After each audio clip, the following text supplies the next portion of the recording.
Il est tôt, mais vous l'entendez, ça chambre déjà beaucoup. Aucun des 16 joueurs convoqués pour ce match à Niort n'est en retard. On parle des problèmes de voiture de Thomas Dossevi. Lukunjika, lui, va devoir supporter les frasques de Rémi Maréval.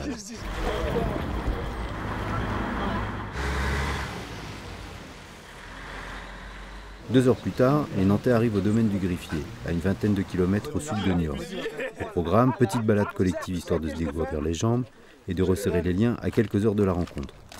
Arrivé à midi, c'est vrai que ça commence à faire long, même là si on a eu un déplacement très court, il y a quand même un peu d'attente et on est quand même vraiment pressé d'être à l'heure du match. Avant de passer à table, Michel Herzakarian rassemble ses ouailles pour une séance vidéo sur l'équipe de Niort.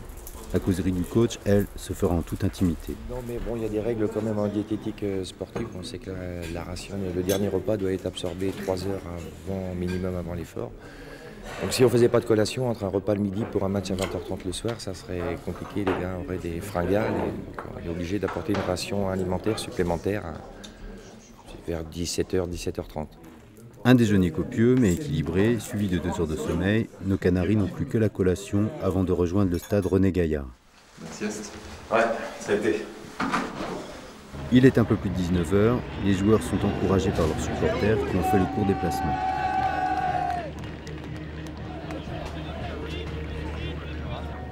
Jean-Jacques Pierre se signe au moment d'entrer sur la pelouse, le jeune Adrien Tsima s'isole, la pression monte.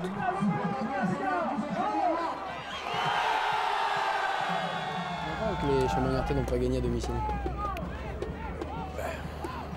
On espérait qu'ils gagneront, mais après nous. Mais Niort n'a pas le talent du Havre. David de Freitas, à un quart d'heure de la fin, joue les Thierry Henry et Nantes repasse leader de la Ligue 2. Peut-être pas, il n'y a peut-être pas la même vitesse, quoi.